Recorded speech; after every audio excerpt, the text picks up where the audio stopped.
میں ایک دوست ناراض ہو گئے اپنے گھر سے، تو والد نے انہیں کہا ٹھیک ہے آپ الگ ہو جائیں، جو ان کا حصہ تھا وہ ان کو دے دیا۔ 4 بھائیوں میں سے ایک کو انہوں نے روانہ کر دیا۔ اب ظاہر ہے کچھ پریشان ہوئے، گھر چھوڑنا تھا تو ایک اور جگہ منتقل ہوئے، تو ان کے ایک دوست نے ان کی مدد کی اور ان کو انہوں نے کچھ دن اپنے ساتھ رکھا، پھر آہستہ آہستہ مواقع بن گئے اور جگہ ان کو مل گئی۔ تو وہ میرے ساتھ گفتگو کر رہے تھے، تو ہم جو سادہ لوگ ہوتے ہیں دیسی دیہاتی، وہ ہم ایک بات ہی پکڑ لیتے ہیں ساری زندگی، اور تصویر کا دوسرا رخ دیکھنے کو تیار نہیں ہوتے۔ کہنے لگے جی یہ میرا محسن ہے، اس نے اتنے دن مجھے گھر رکھا، کوئی 20-25 دن اس نے مجھے اپنے گھر رکھا، پھر اس نے میرے ساتھ تعاون کیا، پھر کاروبار چلانے میں میری مدد کی، پھر مجھے مکان لے کے دیا۔ 1-2 سال تک اس طرح اس نے مجھے سپورٹ کیا کہ میں ٹانگوں پہ کھڑا ہو گیا۔ اماں ابا نے تو مجھے نکال دیا تھا، اور ان کی وہ شکوے بھی بیان کرنے لگا، شکایتیں بھی کرنے لگا۔ تو میں نے اسے کہا کمال ہے نا، جس نے 20 دن گھر میں رکھا وہ محسن ہے، اور جس ماں نے 9 مہینے پیٹ میں رکھا اس کے بارے میں تیرا رویہ ہی بدل گیا ہے۔ آپ غور کریں گے اور سمجھیں گے اس بات کو کہ 9 ماں نے پیٹ میں رکھا، اور کیا دکھ سہے، کیا تکلیف ہے۔ اور میں نے کہا اس نے 2 سال سپورٹ کی ہے، اور یہ تو تیرا محسن ہے۔ اور جس باپ نے اتنی سپورٹ کی کہ تیرے 3 بچے بھی ہو گئے، تو وہ بس 1-2 منٹ میں تو وہ چپ کر گیا۔ میں نے کہا تمہیں یہ سپورٹ نظر نہیں آئی؟ ہم جو پیر صاحب تک پہنچے، ہم جو استاد صاحب تک پہنچے، ہم جو دوستوں تک پہنچے، ہم جو رشتہ داروں تک پہنچے، ہم جو اولاد تک پہنچے، ہم جو سسرال تک پہنچے، ہم جہاں بھی پہنچے، اس پہنچنے میں پہلا کردار ہمارے ماں باپ کا ہے۔ یہ پہلی درسگاہ ہے۔ میرے والد صاحب اپنا نام نہیں لکھنا جانتے تھے، میری اماں اپنا نام نہیں لکھ سکتی تھی، لیکن میں اپنے دوستوں سے کہتا ہوں کبھی مجھے موقع ملے تو 2 جلدوں میں کتاب لکھوں گا اپنے ماں باپ۔ میری والدہ کے بارے میں کوئی مجھ سے پوچھے کہ آپ کی اماں کیا ہے، تو میں کہوں گا میری اماں میرے لیے یونیورسٹی ہے، میری اماں میرے لیے اتھارٹی ہے، اس لیے کہ اس گود کے اندر بیٹھ کے جو سیکھا ہے وہ کہیں اور سیکھنے کو نہیں ملا۔ میرے والد صاحب میرے لیے اسکول آف تھاٹ ہیں، میری سوچوں پر پہلا اثر ان کا ہے۔ ہم نا مطلب وہ نئے رنگ، نئے انداز، نئی چیزیں دیکھ کر پیچھے ہم ہر چیز بھولتے جاتے ہیں، اور نوے نہ یار بنائیے۔ میں نہیں جی اگوں آکھنا، اس لیے کہ میرا میاں صاحب سے یہ شکوہ ہے کہ تسی کمینہ ہی آکھ چھڑے ہے۔ یہ تو ثقیل لفظ ہے، صوفیاء ثقیل جملے استعمال نہیں کرتے، تو ثقیل ہے لفظ۔ یعنی آج کل بھی کسی کو کمینہ کہنا بڑا مشکل کام ہے نا، بندہ نالائق کہہ دے، بیوقوف کہہ دے، تھوڑا سا نا لفظ قابو میں ہے، لیکن کمینہ کہنا، لیکن میاں صاحب کہتے ہیں نوے نہ یار بنائیے ایویں وانگ۔ او بھائی تھوڑا سا نا اپنے ماں باپ کے لیے بازو بچھے ہوئے ہوں، محبت ہوئی ہو، اور یار میرے رسول پاک کریم محبوب علیہ السلام، معصوم آمنہ صلی اللہ تعالی علیہ وسلم، نبی پاک علیہ السلام نے نا فرمایا جس نے لوگوں کا شکریہ ادا نہیں نہ کیا اس نے اللہ کا بھی کوئی نہیں کیا۔ اگر تو کسی کا احسان مند ہی نہیں، اگر تو کسی کا مشکور ہی نہیں، تو اللہ کا کیا شکر ادا کرے۔ حضور نے فرمایا جب کوئی تمہارے ساتھ نیکی کرے تو بہترین بدلہ دینے کی کوشش کرو۔ وہ بابا بلے شاہ صاحب نے نا کتے کی وفاداری کا بیان فرمایا ہے، اور بڑی سمجھنے والی بات ہے۔ بابا صاحب کہتے ہیں کہ کتا جو ہے نا اس کے ہم مالک ہیں، تو ہمارا بھی تو کوئی مالک ہے نا۔ فرماتے ہیں ایک روٹی کتے کو ڈالتے ہیں، دوسری مانگے تو کئی دفعہ لوگ جوتا بھی مار دیتے ہیں، لیکن خود مالک جو ہے کتے کا وہ پنکھے کے نیچے، اے سی کے نیچے سویا ہے، اور کتا جا کے صبح کسی درخت کے نیچے سوتا ہے، اور ساری رات مالک سویا ہوا ہے، یہ پہرے داری کر رہا ہے، اور کسی کو بھی اس کے گھر میں آنے نہیں دے رہا۔ کہتے ہیں تو کتے کا مالک ہے تو تیرا بھی تو کوئی مالک ہے نا۔ تو راتی جاگے تے شیخ صدامیں، راتی تے جاگ دے کتے تیتھوں اتے، مالک دا در مول نہ چھڑ دے۔ وہ 4 سال بیماری آ جائے تو لوگ معاذ اللہ کے شکوے کرتے ہیں، اور تو جوتے مارتا ہے تو تیرا جانور تیرے گھر سے جانے کو تیار لوگ بوری میں ڈال کے بند کر کے چھوڑ آتے ہیں، اسے پتہ ہے مالک چھوڑ گیا ہے، لیکن گھر آنے سے پہلے بلی پھر آ جاتی۔ راتی جاگیں تو شیخ سداویں، راتی جاگ دے کتے تیتھوں اتے، مالک دا در مول نہ چھڈ دے، پاویں مارو 100 جتے، ایک برکی دا قدر پچھانن، پاویں مالک ہو من ستے، اے تیتھوں اتے رکھا سکھا کھا، دنے جا رکھاں وچ ستے، تیتھوں اتے اٹھ بلیا، چل یار منا لے، نہیں تے پھر بازی لے گئے نہیں کتے، اٹھ بلیا چل یار منا لے، نہیں تے بازی لے گئے، جنہاں تناں وچ عشق نہ رچیا، کتے ہونا تھی چنگے، اور ویکھو نا مالک دے کر راکھی کر دے صابر بھوکے ننگے۔ اپنی زندگی میں کچھ مزاج شکر والا، نبی پاک علیہ السلام نے فرمایا جو تم سے نیکی کرے اسے اچھا بدلہ دینے کی کوشش کرو، اور حضور فرمانے لگے اگر بدلہ دینے کی طاقت نہ ہو تو پھر اس کے لیے دعا کرو، اور اتنی کرو اتنی کرو اتنی کرو محسن کے لیے دعا کہ تمہیں یوں لگے کہ تم نے حق ادا کر دیا ہے، پھر اس کے لیے دعا کرو، اپنے محسنوں کا شکریہ۔ اور یارو میرے نبی پر کوئی احسان نہیں کر سکتا، لیکن میرے رسول پاک صلی اللہ علیہ وسلم سے جس نے تھوڑی سی بھی محبت کی نا، مدینے والے لینے گئے میرے نبی پاک کو ہجرت سے پہلے، تو حضور کے چچا حضرت عباس رضی اللہ تعالیٰ عنہ حالانکہ ابھی کلمہ نہیں پڑھتے تھے، وہ کہنے لگے او مدینے سے لینے آنے والوں، نبی پاک یہاں بڑے معزز ہیں، ان کا بڑا اعزاز ہے، اگر تم محبوب کی حفاظت کر سکتے ہو تو پھر لے کے جانا۔ تو اہل مدینہ نے کہا کہ آپ ایک دفعہ بھیجیں تو صحیح، ہم تو اپنے اہل خانہ سے بڑھ کر حفاظت کریں گے۔ یہ باتیں ہو رہی ہیں، ایک انصاری تھے حضرت ابو الحیثم، اٹھ کے نا حضور کے قریب گئے، کہنے لگے یا رسول اللہ ایک بات کر لوں؟ حضور نے فرمایا کر لو۔ عرض کی حضور ہمارے جن سے بھی تعلقات ہیں ہم سب سے بگاڑ دیں گے، حضور ہم صرف اور صرف آپ کی غلامی کریں گے، لیکن ایک ہلکا سا ڈر ہے، اگر اجازت ہو تو عرض کر لوں؟ حضور نے فرمایا کرو۔ عرض کرنے لگے یا رسول اللہ کل کو اگر آپ کو غلبہ ملے اور اللہ کے فضل سے ملے گا تو پھر ایسا نہ ہو کہ آپ اپنی قوم کی طرف لوٹ آئیں تو پھر ہم سے یہ فراق یہ بچھوڑا سا نہیں جائے گا، حضور پھر آپ واپس تو نہیں آئیں گے۔ تو حضور نے ان کی بات سنی تو حضور مسکرا پڑے، فرمایا مدینے والوں سنو، کبھی نہ بھولنا میں تم میں سے ہوں اور تم مجھ میں سے ہو، چھوڑ کے کیوں؟ ہمارے ایک بزرگ سے کسی نے کہا تھا او تم لوگ مدینے زیادہ رہتے ہو، حالانکہ نبی پاک نے تو مکے میں زیادہ وقت گزارا ہے، 63 سالہ عمر مبارک میں سے 53 سال مکے میں گزارے، مدینہ طیبہ میں تو صرف 10 سال گزارے اور تم ہر وقت مدینہ کرتے ہو۔ وہ کہنے لگے جا کے اپنا کیلکولیٹر ٹھیک کر، تیرا یہ فلسفہ بھی ٹھیک نہیں، نبی پاک نے مکے میں 53 سال گزارے ہیں اور مدینے میں قیامت تک کے لیے ڈیرا لگایا ہے، جا کے کیلکولیشن ٹھیک کر۔ حضور نے فرمایا رہنا بھی یہاں ہے، دفن بھی یہاں ہونا ہے، قیامت میں اٹھوں گا تو میری قبر بھی مدینے سے کھلے گی۔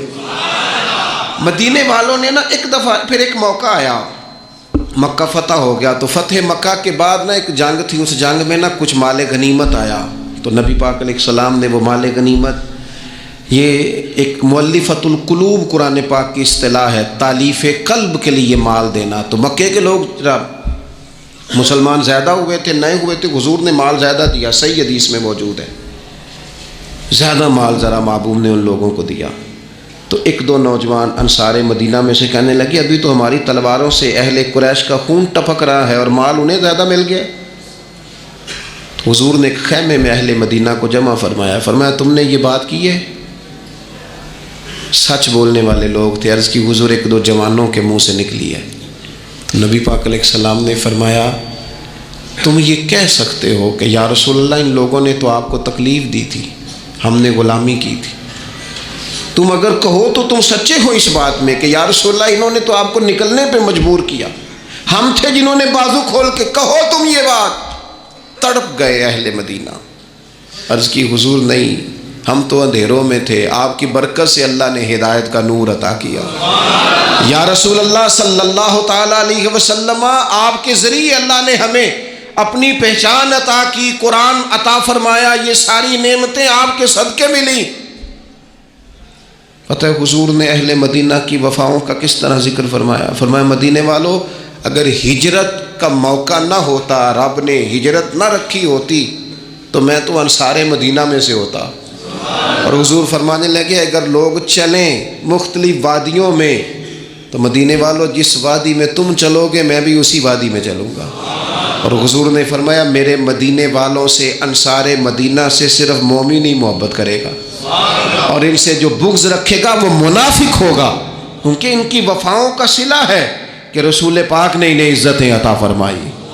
تھوڑا سا اپنی زندگی میں احسان مندی کا مزاج، ہمارے ہاں نا خود غرضی کو باقاعدہ رواج دیا گیا، اور بڑے بڑے غلط جملے جو اخلاقاً اپنی زبان سے ادا بھی نہیں کیے جا سکتے، میں تو جی کام نکالنے کے لیے کسی کو بھی باپ بنا لیتا، معاذ اللہ۔ مسلمان تو اس طرح کی بات نہیں کر سکتا۔ یہ خود غرضی، یہ لالچ، یہ وقتی طور پر کسی شخص کو استعمال کرنا، ٹیشو پیپر بنانا، یہ اہل ایمان کا تو طریقہ ہی نہیں۔ وہ تو یاد رکھتے ہیں ہر ایک کا احسان، وہ تو کسی نے محبت کی ہو تو اس کا خیال رکھتے ہیں، وہ تو ان چیزوں کو سمجھ۔ حضرت جعفر طیار نے کہاں شہادت دی تھی؟ جنگ موتا میں، اور حق تھا اہل ایمان کا کہ وہ شہادت پیش کرتے، لیکن دین کے لیے گئے نا، حضور علیہ الصلوۃ والسلام کے فرمان پر گئے تو محبوب نے ان چیزوں کو یاد رکھا۔ جب ان کی شہادت کی خبر آئی تو حضور خود حضرت جعفر طیار کے گھر گئے، ان کے بچوں کو سینے سے لگایا، 3 دن تک حضور کے گھر سے کھانا پک کے آتا رہا۔ اور حضرت جعفر طیار کے بیٹے کہتے ہیں میرے لیے نبی پاک نے دعا کی تھی برکت کی، تو فرماتے ہیں زندگی میں کوئی ایسا سودا مجھے ملا ہی نہیں جس میں اللہ نے ڈھیروں نفع نہ عطا فرمایا۔ لیکن ان کی اہلیہ حضرت جعفر طیار کی گھر والی رو پڑی، عرض کی یا رسول اللہ صلی اللہ تعالی علیہ وسلم اب میرے بچوں کا کیا بنے گا؟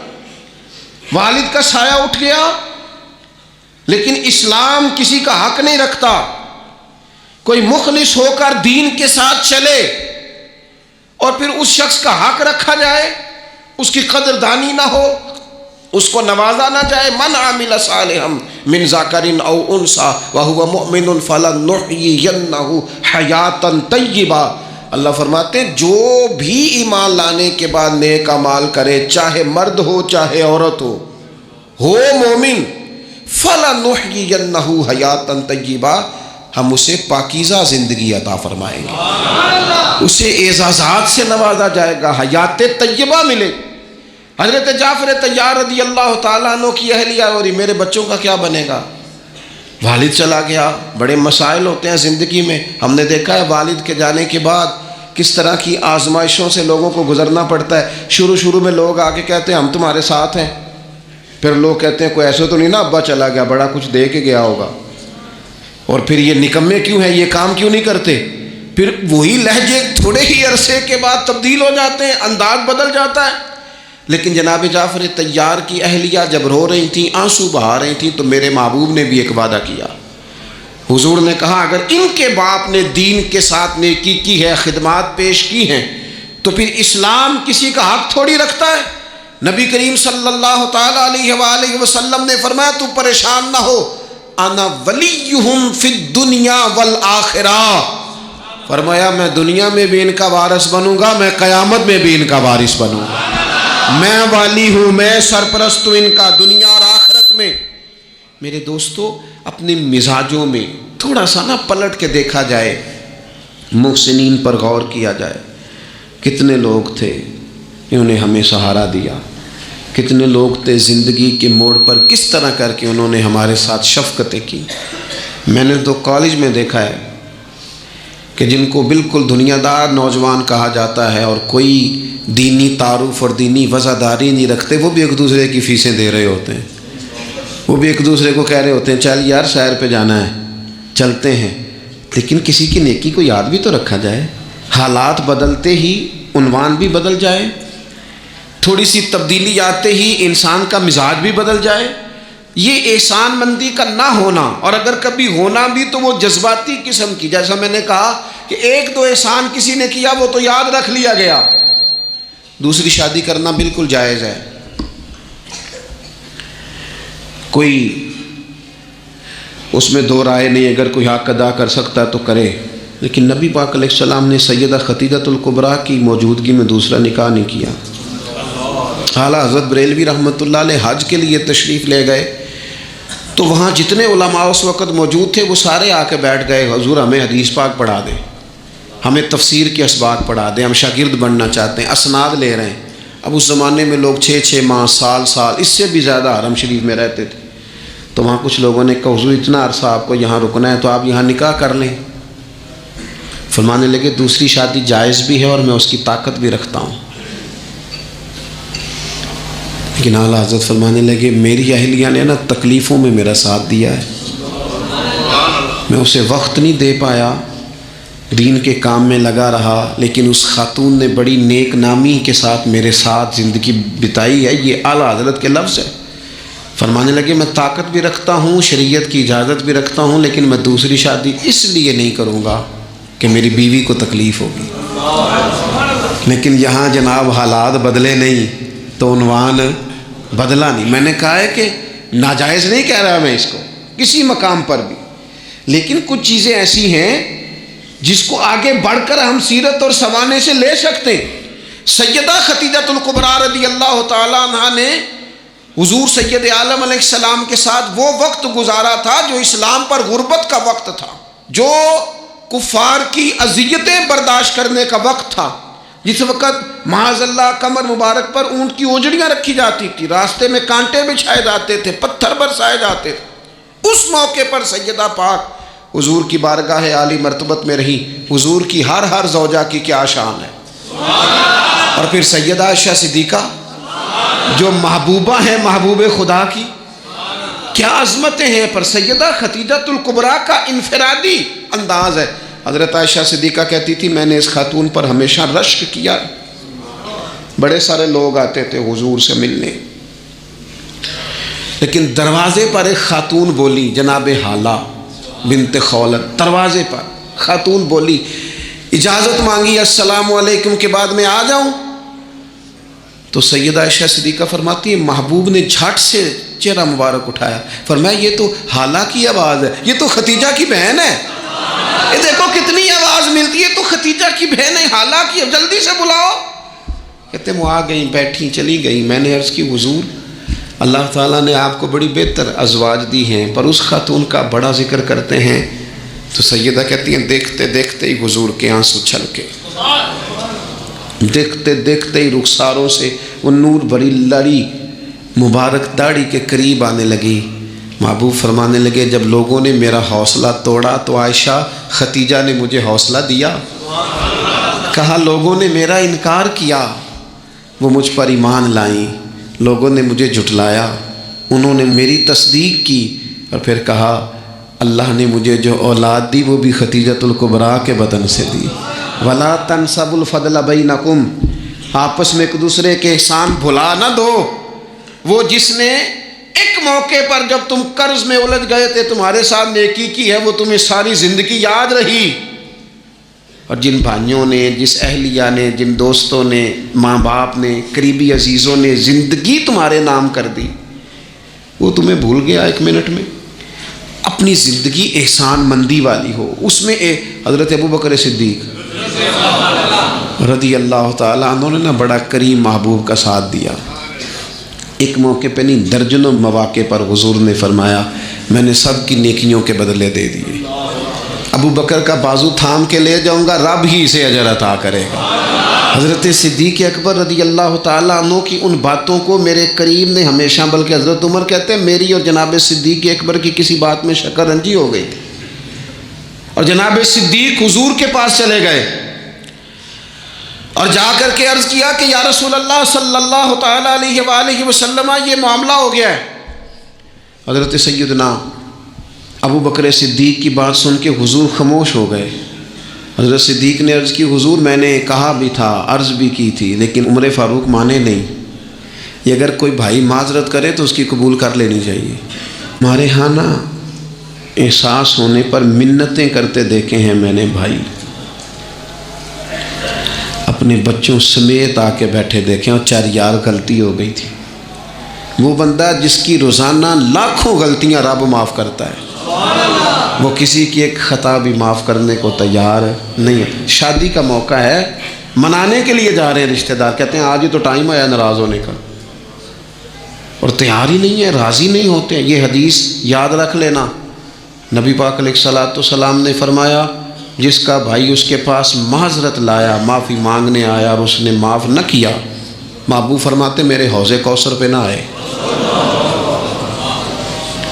یہاں نہ آئے۔ وہ تیرا بھائی ہاں کوئی عقیدے کا مسئلہ تھا، کوئی شرعی معاملہ تھا تو بات اور تھی، ذات کے لیے بت بنا کے رکھے ساری زندگی، اور معافی دینے کو ہم تیار نہ ہوئے، احساس ہی نہیں پیدا کیا کہ وہ جو آ گیا ہے وہ تو اب آ گیا، اب ہمیں درگزر کا حکم تھا۔ حضرت ابوبکر صدیق رضی اللہ تعالیٰ عنہ نے معذرت چاہی، لیکن جناب عمر کے مزاج میں جلال تھا، وہ ناراض ہیں۔ حضرت صدیق حضور کی بارگاہ میں حاضر ہو گئے، سارا مدعا عرض کر دیا۔ حضرت عمر کہتے ہیں میں پیچھے گیا، اور جب میں گیا تو میں حال سارا سمجھ گیا۔ کہتے ہیں جب نبی پاک کی بارگاہ میں گیا تو جو حضور کے جملے تھے وہ جناب صدیق اکبر کی عظمت کو کہاں سے کہاں لے گئے۔ محبوب فرمانے لگے عمر کیا تم میری خاطر ابوبکر کو چھوڑ نہیں سکتے تھے؟ فرمایا جب سب مجھے جھٹلا رہے تھے یہ میری تصدیق کر رہا تھا، جب سب کی تلواریں نیام سے باہر نکلی ہوئی تھیں اور ابوبکر سینہ کھول کے میری حفاظت کر رہا تھا، تم میری وجہ سے اسے چھوڑ نہیں سکتے تھے۔ احسان کسی کا تو یاد رکھا جائے، اور جو لوگ احسان مند تھے، حضرت شیخ سعدی رحمۃ اللہ تعالیٰ علیہ فرماتے میں نے دیکھا ایک شخص کے پیچھے پیچھے ہرن چل رہا تھا، وہ ذرا میرے قریب آیا تو میں نے اسے آ کے کہا کہ یہ ہرن تو بندہ دیکھ کے بھاگ جاتا ہے، تیرے پیچھے کیسے چل رہا ہے؟ تو سعدی فرماتے ہیں وہ شخص کہنے لگا اس کا بچہ مر رہا تھا، میں نے بچایا ہے، میں نے اس کے بچے کو پانی پلایا ہے، گھاس کھلائی ہے، تو جب سے یہ دم ہلاتا ہلاتا میرے پیچھے ہے۔ حضرت سعدی فرماتے ہیں اس کے گلے میں رسی کوئی نہیں تھی، اور اگر اس کے گلے میں کوئی رسی تھی تو احسان کی رسی تھی جس سے وہ بندھا ہوا پیچھے پیچھے چلا آ رہا تھا۔ کوئی تو ایسی رسی، یہاں تو بھائی اتنا عجیب معاملہ ہو گیا ہے۔ ہمارے ایک بہت بڑے بزرگ عالم ہیں تو ایک دن فرما رہے تھے یار حد ہو گئی ہے، جن کو پڑھایا تھا لکھایا تھا وہ مقابلے میں آ کے بیٹھ گئے، ہم نے شاگرد بنائے تھے کہ دشمن تیار کیے تھے۔ وہ عربی کا ایک محاورہ ہے نا جس سے نیکی کرو پھر اس کے شر سے بھی بچو، بعض تو اسے حضرت علی کا قول بھی کہتے ہیں۔ اپنی زندگی میں یہ مزاج کبھی نہ بنائیں، کبھی نہ بنائیں، کبھی کوئی ایسی طبیعت کے اندر بات نہ لائیں۔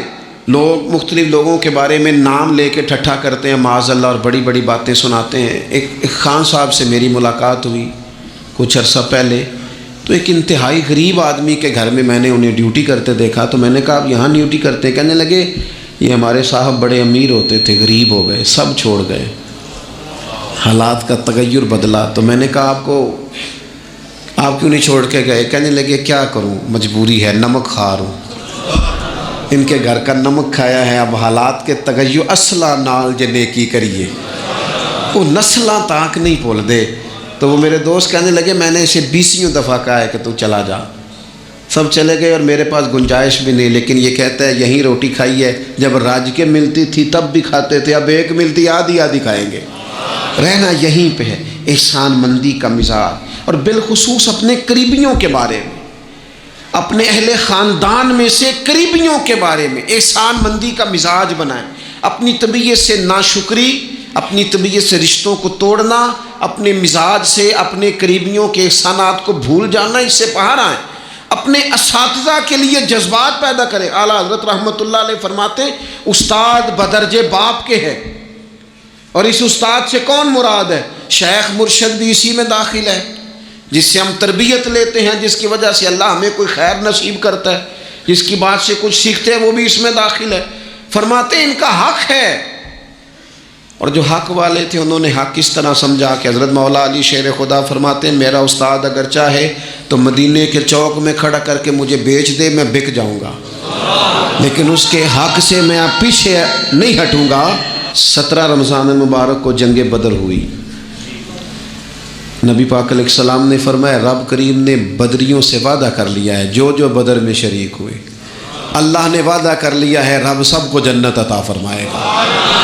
اہل بدر میں سے کوئی شخص آتا نا تو صحابہ اٹھ کے اس کا استقبال کرتے.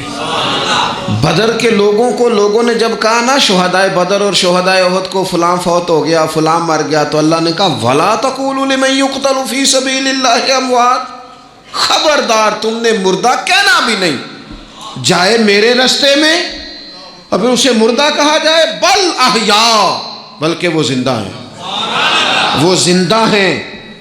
تم شعور نہیں رکھتے ان کی زندگی کا تو تم نے مردہ کہہ دیا، وہ تو زندہ ہے. میرے دوست جتنے بھی لوگ اسلام میں، حضرت عمر فاروق کہتے ہیں میں حضرت صدیق اکبر کے پاس بیٹھا تھا تو ایک خاتون آ گئی دربار خلافت میں کسی کام سے، تو حضرت سیدنا ابو بکر صدیق نے اپنے کندھوں سے چادر اتاری، اس چادر کو زمین پہ بچھایا، اس بیٹی کو اس خاتون کو اپنی چادر پہ بٹھایا. تو حضرت سیدنا عمر کہتے ہیں میں نے کہا اللہ نے آپ کو اتنی شانوں سے نوازا ہے، انبیاء کے بعد آپ سب سے افضل ہیں اور آپ اپنی چادر کس کے لیے بچھا رہے ہیں؟ کون ہے آخر یہ خاتون؟ تو حضرت ابو بکر صدیق فرمانے لگے حضرت سعد بن ربیع رضی اللہ تعالیٰ عنہ نے میدان احد میں حضور کے قدموں میں جان قربان کی تھی. میں نے کہا ہاں. کہنے لگے یہ اسی سعد بن ربیع کی بیٹی ہے، یہ آج آئی ہے. اور ہمارے ملک میں کیا ہوا؟ کبھی پلٹ کے دیکھنا شہداء کے خاندان کس کیفیت میں، کبھی پلٹ کے دیکھنا سرحدوں پہ جان دینے والوں کے بچوں کی کیفیت کیا ہے. کبھی کسی تقریب میں بلا لیا جاتا ہے، 2 جملے کہہ دیے جاتے ہیں، کوئی ایک آدھ میڈل بھی دے دیا جاتا ہے، لیکن کبھی پلٹ کے دیکھنا ان کی کیفیات کیا ہیں، ان کا خیال رکھا، ان چیزوں کو غور کیا گیا. کسی نے اگر کسی مقام پہ کوئی نیکی کی تو اس نیکی کا اعزاز رکھا گیا. میں نے تو اپنی زندگی میں دیکھا ہے، بڑا چھوٹا آدمی ہوں لیکن میں نے دیکھا ہے دین کا کام آپ تھوڑا کرتے ہیں، رب آپ کو اجر اتنا عطا کرتا ہے، اتنا عطا کرتا ہے کہ انسان شرمندگی میں پانی پانی ہوتا جاتا ہے کہ یہ تو بالکل میری اوقات ہی نہیں تھی، یہ تو کیفیات ہی نہیں تھی. یہ اس مسجد کے نقشے کی جب بات چل رہی تھی تو نقشہ منظور کرنے والوں میں سے ایک صاحب نے مجھے کہا اتنی بڑی مسجد بنا رہے ہیں تو وہاں تو آبادی کوئی نہیں، تو اتنی بڑی مسجد بنا رہے ہیں تو لوگ کہاں سے آئیں گے؟ تو میں نے کہا ہمیں تو پہلے بھی نہیں پتا کہاں سے آتے ہیں. وہ کہنے لگے نہیں پھر بھی کوئی اندازہ تو ہو. میں نے کہا کہ میں چلیں مسلمان پر ویسے ہی اعتبار کرنا چاہیے، تو میں تو ویسے ہی پگڑی داڑھی والا ہوں، سچ بتاتا ہوں مجھے نہیں پتا کہاں سے آئیں گے پر امید ہے کہ آ جائیں گے. اب جو آ رہے ہیں وہ مجھے صرف ایک ہی بات کہہ رہے ہیں تہاڈی جگہ تھوڑی ہے، جگہ ذرا بتا لو. میں نے کہا ذرا ٹھہر جاؤ، جو چیزیں ہو رہی ہیں ان کو ذرا مینج کر لیں. دیکھو اللہ تبارک و تعالی، اللہ کا رسول، دین کسی کا قرض نہیں رکھتا. ہمارے مخلص ہونے میں دیر ہوتی ہے، ہم اور جلدی شکوہ کرتے ہیں اپنی زبان پہ، اللہ تعالی ہمیں معاف فرمائے. بعض اوقات نہ چاہتے ہوئے کچھ ایسی باتیں آ جاتی ہیں جن میں بعد میں شرمندہ ہوتے ہیں، یار یہ جملہ کیوں کہا، دین تو بڑا اعزاز دینے والا. اپنے محسنوں کا شکریہ ادا کریں. آپ یقین کریں میں نے زندگی میں ایسے اساتذہ دیکھے جن کا مقصود تنخواہ لینا نہیں تھا، پڑھانا تھا، اور انہوں نے جیب سے خرچ دے کے بچوں کو پڑھایا، دل لگایا، جد و جہد کی. ایسے مشائخ دیکھے جنہوں نے وارفتگی کے ساتھ لوگوں کو دین کی طرف قائل کیا. اب نہ زمانے میں تکلف پیدا ہو رہا ہے، اب طبیعتیں احسان مند نہیں رہی. بچے اپنے ماں باپ سے جب یہ کہیں کہ آپ نے ہمارے لیے کیا کیا ہے، اور جب شاگرد اٹھ کے اپنے استاد سے کہیں کہ اگر پڑھایا ہے تو فیس نہیں لی، مفت پڑھایا ہے. اگر کوئی بیوی اٹھ کے اپنے خامد سے کہہ دے، نبی پاک علیہ السلام نے فرمایا بخاری میں موجود ہے کہ ساری زندگی تم عورت کے ساتھ نیکی کرتے ہو لیکن تمہارا ایک عیب دیکھتی ہے تو وہ کہتی ہے کہ میں نے تو کبھی تم میں کوئی بھلائی دیکھی نہیں، یہاں تو سکھ پایا ہی نہیں. فرمایا اس بنیاد پر کثرت سے عورتیں دوزخ میں جائیں گی. اور اگر وہ خاتون جس نے سارے دکھ سکھ دھوپ چھاؤ خامد کے ساتھ گزاری، اگر خامد اسی کو اٹھ کے تانا زنی کرے اور اس کے 2-1 کاموں کو بنیاد بنا کر کے یہ چیز نہیں ملی، یہ کپڑا وقت پہ استری ہوا نہیں ملا، اس کی زندگی کی ساری نیکیوں کو توڑ کے رکھ دے، یہاں تک کہ اس کے ماں باپ کے بارے میں بھی کمزور جملے کہے، تو اللہ کا قرآن کہتا ہے وَلَا تَنْسَبُوا الْفَضْلَ بَيْنَكُمْ، آپس میں ایک دوسرے کا احسان بھول نہ جایا کرو. تھوڑا سا احسان مند رہیں، تھوڑا سا چیزوں کو سمجھیں، تھوڑا غور کریں. اگر یہ مزاج میں بات پیدا ہو جائے تو زمانے میں قرار آئے گا، ہم ایک دوسرے کی قدر کا احساس ہوگا، مل کے رہنا ہم پسند کریں گے، ہمارے اندر وہ چیزیں آئیں گی. یہ ادارے بنتے ہیں، یہ چلتے ہیں، لوگ آتے ہیں، میرا ہی نام ہے، مجھے ہی لوگ جانتے ہیں، میرا ہی تعارف ہوتا ہے، لیکن میں تو ابھی آیا ہوں. تو جس نے یہاں میرے آنے سے پہلے صفیں بچھائی ہیں وہ بھی تو بڑا قیمتی آدمی ہے نا. جس نے جھاڑو دیا اس کی بھی تو بڑی بات ہے نا. جو میں چلا جاؤں گا اپنے معاملات میں، جہاں مجھے مزید سفر کرنے نکل جاؤں گا تو یہاں ڈیوٹی کریں گے، یہاں سے چیزیں اٹھائیں گے، ان کی بھی تو بڑی بات ہے نا. لیکن ہم احسان ماننے کو تیار، یعنی سو رہے ہیں سیٹھ صاحب گاڑی میں، پیر صاحب، علامہ صاحب سو رہے ہیں، ڈرائیور گاڑی چلا رہا ہے، وہ سویا ہوا ہے، پتہ نہیں کتنی دیر ہو گئی، ایک ذرا جگہ کسی جگہ بریک لگ گئی ہے تو آنکھ کھلتے کہتا ہے تیار نہ چلا. او بھائی تو سویا ہوا تھا. اس کی نیکی سمجھ جس نے ساری رات تجھے سفر کرایا ہے اور یہاں تو تلخ ہو گیا صرف ایک بات پر. احسان مندی کا مزاج نہیں. مطعم بن عدی ایک سردار تھا قریش کا. یہ بات نا، یہ ایک میں پڑھتے پڑھتے میں بدر کو پڑھ رہا تھا دراصل، یہ ایک بات میں نے پڑھی تو یہ سارا عنوان ہی میں نے بدل دیا. میں نے کہا بات ہی اس پہ کرنی ہے. ایک شخص کا ذکر آیا بدر میں، مطعم بن عدی کا، کافر ہے، مسلمان نہیں ہوا. بدر میں اس کا ذکر آیا. ذرا دیکھیے ذکر کیسے آیا. نبی اکرم صلی اللہ تعالیٰ علیہ وسلم جب طائف سے واپس آئے نا، تو جب کوئی شہر سے جاتا تھا واپس آتا تھا تو کسی کی پناہ میں آتا تھا تاکہ پھر کو اسے تکلیف نہ دے، اس دور کا رواج تھا. تو نبی پاک علیہ السلام جب واپس آئے تو کئی لوگوں سے بات کی گئی لیکن کوئی بھی آگے نہ بڑھا حضور کی حفاظت کے لیے. تو مطعم بن عدی اپنے 6 یا 7 بیٹوں کو لے کر اسلحے سمیت پوری شان و شوکت کے ساتھ نبی پاک کو لے کے آیا اور پھر حضور نے بیت اللہ شریف میں نماز پڑھی.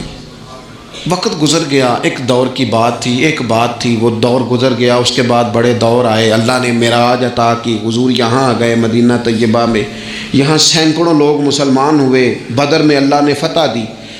جب بدر کے قیدیوں کی بات چل رہی تھی نا، یہ جو لوگ قیدی ہو کے آئے ہیں انہیں کس طرح چھوڑنا ہے، تو بڑے بڑے سردار مکے کے تیار تھے سفارش کے لیے آنے کے لیے کہ ان قیدیوں کو چھوڑ دیا جائے. یہاں بھی مشورہ ہو رہا تھا کیا کرنا ہے، قتل کر دیا جائے ان کفار کو، یہ بھی مشورہ تھا، فدیہ لے کے چھوڑ دیا جائے، یہ بھی مشورہ تھا. بہت ساری چیزیں ابھی طے ہونی تھیں. تو ان ساری باتوں کے بیچ اچانک کیفیت بدلی. صحابہ کہتے ہیں باتیں ہوتے ہوتے ایک نیا رخ بات نے اختیار کیا. محبوب کریم اچانک فرمانے لگے آج اگر مطعم بن عدی زندہ ہوتا، کیونکہ فوت ہو گیا تھا، کہا آج اگر مطعم بن عدی زندہ ہوتا اور وہ مجھ سے آ کے کہتا ان قیدیوں کو چھوڑ دے، تو حضور فرماتے ہیں میں دیر نہ کرتا، فوراً ہی چھوڑ دیتا. چونکہ مجھے اس کی وہ نیکی یاد ہے، اس نے وہ جو اس وقت میرے ساتھ رویہ رکھا مجھے بھولا نہیں. صرف ایک بات آپ کی خدمت میں عرض کرنا چاہتا ہوں کہ اپنی زندگی میں نا وہ انسان بڑا چھوٹا ہوتا ہے جب ماں اسے وقت دیتی ہے، بڑا چھوٹا ہوتا ہے جب باپ اسے وقت دیتا ہے. بڑے اساتذہ کے پاس بڑی کتابیں جب بندہ پڑھتا ہے وہ بھی بڑا وقت ہوتا ہے، لیکن جب اسے یہ اچھی طرح پہچان کرانی ہوتی ہے نا کہ یہ الف ہے، یہ با ہے، اور نہیں یہ تا ہے، آنکھیں کھول کے دیکھ، 2 نقطوں والا تا ہوتا ہے، یہ سا ہے. وہ بھی بڑے مشقت والے لوگ ہوتے ہیں، وہ بھی بڑی محنت کرتے ہیں، لیکن کیا کریں بھول جاتے ہیں لوگ، نہیں یاد رہتا. وہ جس کی بات سن کے اللہ نے دین کی توفیق دی، جس کی بات سن کے اس طرف مائل ہوئے، پھر ریسرچ کی اور پھر اسی کو ان پڑھ کہنا شروع کر دیا، پھر کہا کہ اوہ توجہ تو اس نے دلائی تھی پر یہ بندہ ہی ٹھیک نہیں. یہ ہمارے ہاں عجیب ناشکری کا اور احسان فراموشی کا مزاج آیا ہے. ہمیں ہمارا دین کہتا ہے آپس میں ایک دوسرے کے احسانوں کو بھلانا نہ، اور نیکی کا بدلہ ہمیشہ نیکی رکھنا. حضور نے فرمایا شکریہ ادا نہ کر سکو تو محسن کے لیے دعا ضرور کرنا. اپنی زندگی، یہ جو لوگ احسان مند ہوتے ہیں نا یہ بڑے نفیس لوگ ہوتے ہیں، یہ حدود کے اندر ہوتے ہیں، یہ بڑے باادب ہوتے ہیں، ان کی زندگی سلجھی ہوئی ہوتی ہے، ڈھلی ہوئی ہوتی ہے. یعنی یہ وہ لوگ ہوتے ہیں جن کا کوئی ہوتا ہے، یعنی ان کی کوئی سند ہوتی ہے، ان کے کوئی پیچھے ہوتا ہے، ان کی کوئی بہک ہوتی ہے، انہیں کوئی کہنے والا ہوتا ہے، ان کا کوئی استاد مرشد ہوتا ہے، انہوں نے کسی سے سیکھا ہوتا ہے، ان کی کوئی پشت ہوتی ہے، یعنی یہ وہ ہوتے ہیں جن کا کوئی ہوتا ہے۔ اور جو کہے کہ میں تو ساری محنت آپ ہی کی تھی، ابے بھی کچھ نہیں سی دیتا، بھائی بھی چھٹ گئے سن، فلانا بھی تو بھائی وہ بھائی تو ڈھلا ہوا ہی نہیں ہے، ایسا آزاد بندہ، اس طرح کی کیفیات، یہ انداز درست نہیں ہے۔ اپنی زندگی کو احسان مند بنائیں۔ ہم بڑے لوگوں کے احسان مند ہیں، آپ یقین کریں، کبھی سوچتے ہیں تو ڈھیر سارے لوگ ایسے ہیں جن کے بارے میں سوچتے ہیں یار تیرا شکریہ کیسے ادا کریں گے، کہاں سے وہ لفظ لائیں گے، جن سے تیرے بڑے سارے زندگی میں لوگ ہوتے ہیں۔ بس اپنا مزاج احسان مندی والا بنائیں، نہ جزا دے سکیں اور نہ کوئی بدلہ دے سکیں تو دعا کے تو الفاظ ادا کیے جا سکتے ہیں۔